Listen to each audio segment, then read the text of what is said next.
Pemirsa, kita lanjutkan diskusi kita sekarang. Yang diminta pemirsa, Ruhut suruh ngomong dong. Di Twitter barusan. Ternyata saya suruh ngomong. Terima kasih Bang. Pertama, di malam yang berbahagia ini ada dua orang yang harus terima kasih. Pertama Priok. Kepada Wakil Menteri Hukum dan HAM Denny. Tolong kata per kata didengar dari Denny. Wakil Menteri Hukum dan HAM. Waktu Kalapas melaporkan, Bung Priok mau ketemu Fat, jangan ketemu dalam kamar, tapi di tempat umum. Betul tidak? Jadi, saya membantah apa yang dikatakan kawan-kawan saya tadi. Jadi harus terima kasih dengan Denny, dan nggak usah Denny dikritisi, karena sudah baik Denny. Kebayang, apalagi tadi komandan pengamanan dari Menteri Hukum dan HAM. Jelas kok mau ketemu Fat. Hati kecil Priok juga, kok dikumpul rame-rame nih sama yang lain-lain koruptor itu. Kan begitu. Jadi, Wakil Ketua DPR, saya juga anggota DPR dari fraksi Demokrat, terima kasihlah kepada Denny. Sekarang Fajrul. Fajrul, terima kasihlah kepada Bang Karni. Bayangkan tadi kan ceritanya tokoh reformis. Betul nggak Fajrul? Sahabat saya. Kebetulan 2009 Bang mau calon presiden dari Independen Bang. Kan ntar lagi pilpres. Kau terima kasih Fajrul. Mahal itu. Ya, kau ceritakan pengalaman kau tadi Fajrul. Mantap. Masuk barang itu. Ya. Saya bikin suasana hidup aja Bang. Karena itu banyak Twitter apa kasih Ruhut ngomong kan gitu Bang. Ya makanya ada saya pisah dari DPR yang lain karena pasti berbeda. Jadi Bang, aku memang selalu bikin berbeda Bang. Apalagi Bung Priok membawa-bawa Hari Kesaktian Pancasila. Sedih juga, apapun Ibu Mega kan kita lihat pidato yang demikian. Saya tanggal 1 itu di Barito Utara lagi pilkada. Saya kaitkan dengan koalisi saya, boleh dong dikit Bang. Di mana di seluruh Indonesia ada spanduk tidak setuju BBM naik. Ini saya plesetkan dikit, maaf Bang. Tolong izinkan saya. Saya nggak usah bilang partainya, rumput yang bergoyang juga tahu. Maksud saya Bang, kalau kita kaitkan dengan kesaktian Pancasila, Pancasila 5, saya ingat sekali, di Barito Utara dan saya kebetulan oleh partai saya Demokrat sering disuruh ke daerah-daerah Kalimantan lainnya, Sumatera. Saya kemarin dari Padang, ini juga nanti saya singgung, Mas Priok. Bayangkan, nggak setuju BBM naik, BBM itu kan yang nikmati, menengah dan orang kaya, 300 triliun itu subsidi. Tapi rakyat miskin itu sekarang di daerah, beli minyak, 1 liter itu, kaget nggak dengarnya? 10.000, 11.000, dia beli. Bayangkan. Jadi saya rasa langkah pemerintah sudah betul. Naikkan BBM. Sudah betul. Tapi itu sedikit yang saya ingin singgung. Case ini, kita jangan lihat sepotong-sepotong. Kalau ditanya kepada saya, ya jelas, saya jujur, saya orangnya hitam putih. Priok salah. Salah. Melekat itu jabatan dengan pribadi loh. Gak bisa. Ruhut juga melekat anggota DPR. Jujur saya katakan. Saya diajar Bang, bicara hitam putih. Gak berbelit-belit. Apalagi Priok, saya ingin katakan kepada sahabat saya Priok. Kalau kita lihat Mas Priok, ya saya bilang masnya, biar keren. Ya. Di beberapa media, Fat mengatakan, ini kata pengacaranya di koran, dan saya tidak setuju, jangan media kita salahkan. Sahabat-sahabat pers itu, kita besar semua, siapa lagi, Mas Priok, Yani, Nur Dirman, Bung Yoris, saya, Pak Jainal, semua kita besar karena sahabat-sahabat pers. Jangan kita membiasakan menyalahkan pers, mereka buru sergap berita. Hati-hati, dimanapun kita dipantau. Ya, Fat mengatakan kepada pengacaranya, kenapa ya Mas Priyo nggak besuk saya. Marah kali ye. Itu yang aku baca di media. Berangkat dari pidato Ibu Mega yang sedih itu, itulah dipakai. Ingat Mas Priyo, kita DPR, jangan bawa Pancasila itu. Karena 5 itu harus kita hormati ideologi kita. Ya mau datang, datang aja gitu. Karena kalau saya lihat, mungkin karena Fuad itu bilang, yang dikatakan oleh pengacaranya. Karena itu pengacaranya juga menjembatani. Udah ketemu dengan Mas Priyo, kan begitu. Saya nggak tahu jadi ketemu atau tidak. Itu juga membuat Mas Priyo galau. Kok tahu orang galau ya? Ya gimana nggak galau, dibilang 1%, galau bang. Oh, soal. Iya dong Saya bang. kira soal nggak. Jadi nggak sadar, Mas Priyo mungkin nggak sadar. Biasanya orang bunuh diri itu sadar, mau bunuh diri. Tapi ini bunuh diri yang nggak sadar.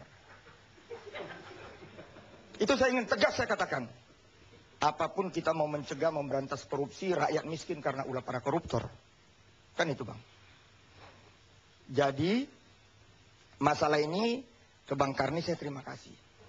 Betul apa pembukaan dari abang tadi. Emang bang rame. Di mana-mana selalu mengatakan begini. Kalau partai-partai lain ada kadernya korupsi, TV One diem-diem aja. Ribut aja. Kalau partai-partai lain diangkat, apalagi Bang Karni di ILC. ILC, kan abang presiden ILC bang. Ya? Udah 2 kali. Ya itu. Naik. Kalau aku bang, aku diundang hari ini, saya mau bilang salute. Salut kepada Bang Karni. Bang Karni seorang negarawan. Walaupun kita tahu siapa yang punya TV One ini. Karena kan tiap hari iklan calon presidennya bang. Tapi Bang Karni, mau partai apapun, terima kasih Bang Karni. Memang harus begitu. Mantap TV One, makin maju. Terima kasih Bang Karni. Ya. Jadi terharu saya jadinya. Buya Riz. Ini apa lagi? Ya, ada yang mau ditanggapi, kalau nggak ada ya pertanyaan saya. Terima kasih Boleh Bung Karni. mau nanggapi dulu deh. Ya, saya. Begini, masalah Priyo ini kan baru 3 hari ini kan cukup sensasi lah pemberitaan ini. Termasuk saya pun membaca 2 hari penerbitan ini kan agak kaget. Dan jujur, saya tadi melaporkan itu ke DPP melalui Pak Sekjen dan Ketua Fraksi tentunya. Bahwa apakah ada langkah-langkah. Karena menurut saya di DPP selaku ketua, salah satu ketua, dan di fraksi selaku deputi bidang Polkam, merasa bahwa persoalan ini sudah dipelintir sedemikian rupa tanpa ada fakta-fakta dan bukti-bukti. Pertama, ada 2 hal yang muncul ini. Pertama mengenai pemberitaan Mas Priyo, kan? Itu sebagai pribadi, secara kemanusiaan kita harus memberikan apresiasi mungkin. Tetapi melekat di situ Mas Priyo selaku Wakil Ketua DPR, yang mungkin secara etika ini kurang benar. Tapi oke lah, ini kan niat beliau, kita boleh pasrahkan. Kedua, kalau tadi tuduhan bahwa beliau datang untuk menemui saudara Fuad, tetapi berdasarkan fakta foto-foto yang beredar itu kan nggak ada Fuad sama sekali di situ, nggak ada sama sekali. Mas Priyo duduk dengan para narapidana yang lain dan di situ tidak ada Fuad. Jadi saya pikir itu. Kedua, tentang masalah bahwa ada indikasi seakan-akan ada para elitis partai mungkin yang ingin mendongkal ini. Saya mau klarifikasi ini malam soal fokus itu bahwa Golkar ini partai terbuka dan partai yang paling demokratis. Yang seluruh mekanisme di dalam partai itu kita laksanakan secara demokratis dan di situ ada dinamika yang cukup dinamis. Waktu Mas Priyo ini jadi wakil ketua, itu secara terbuka kita voting dalam paripurna, di pleno. 4 orang dan saya salah satu yang mendukung beliau memang. Bahwa di dalam proses perjalanan itu ada dinamika, ada yang senang, ada yang tidak senang tentang cara-cara atau kebijakan-kebijakan yang diambil Mas Priyo. Saya pikir itu dinamika internal. Jadi Golkar tetap solid, tidak ada persoalan-persoalan apa-apa.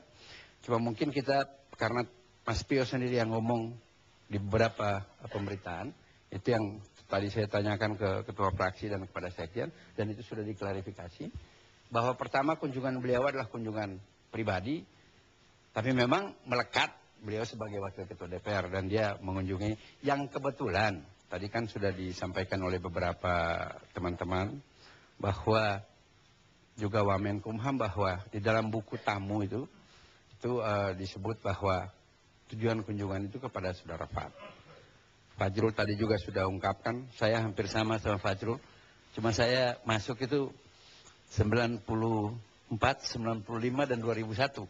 Jadi di zaman Pak Harto pun saya sudah masuk, tapi saya bersyukur karena itu masalah politik aja, bukan masalah korupsi dan lain sebagainya. Jadi ya residivis kalau bola balik. Masalah politik aja, separatis bukan tapi oh ya nggak apa-apa. Yang penting bukan korupsi kan, itu yang paling penting.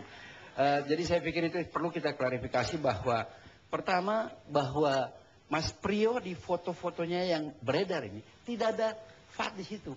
Jadi kalau kita mau menuduh bahwa dia ke sana ketemu Fat, ya bagaimana? Orang di foto yang beredar ini nggak ada. Jadi itu asumsi yang perlu kita hilangkan. Kedua bahwa niat dia kita harus memberikan apresiasi. Ya kan bahwa dia datang soal alasan Hari Pancasila dan lain sebagainya, itu biar urusan beliau sendiri. Klarifikasi elit partai tadi nggak ada. Tidak ada. Itu saya berani.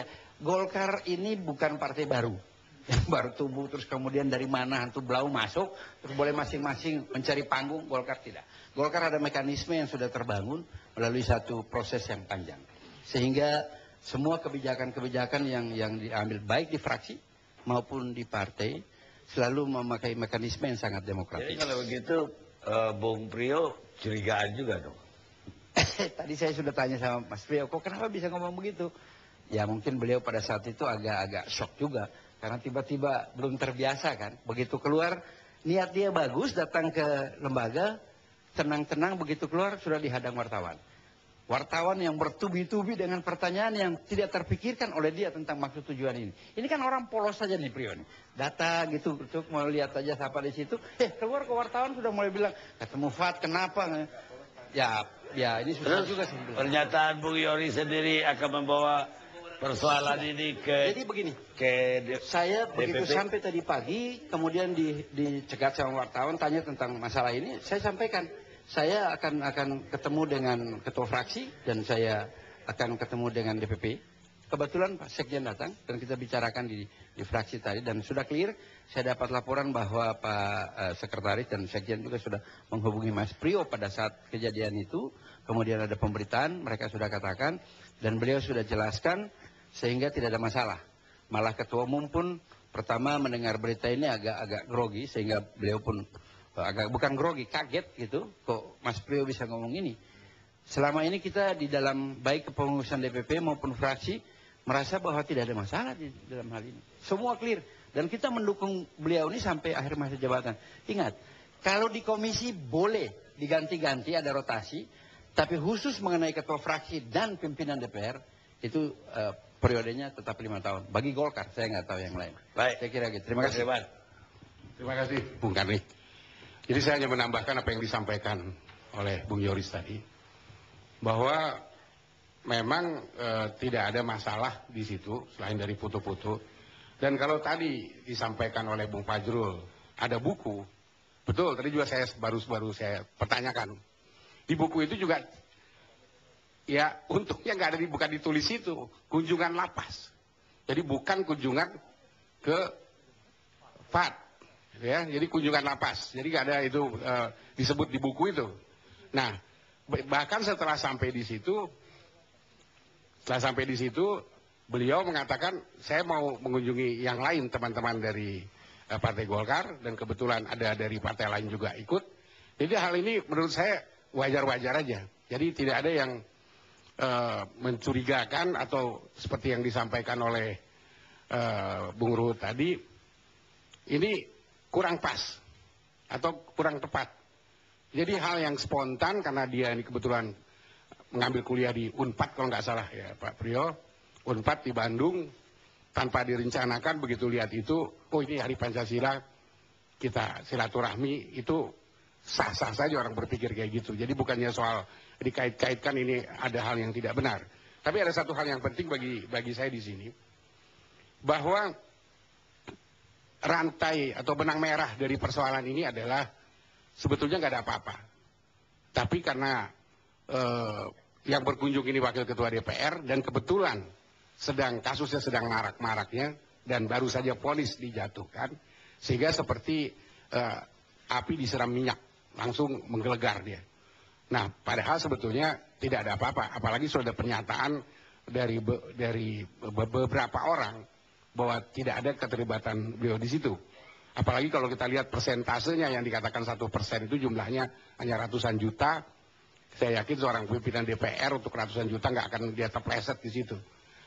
Dan menurut hemat saya, keterkaitan ini lumrah. Kenapa? Ya tambah tinggi pohon itu tambah kencang angin. Tapi yang penting di sini, kalau saya lihat tidak ada hal-hal yang mencurigakan. Tapi setiap orang boleh-boleh aja mengatakan ini salah, ini tidak benar. Bagi saya ini tidak salah. Kenapa? Karena memang di ruang lingkup dia Polkam. Jadi kalau dia mau datang itu sah aja. Itu dapat tambahan saya, Pak. Terima kasih. Kita rehat dulu.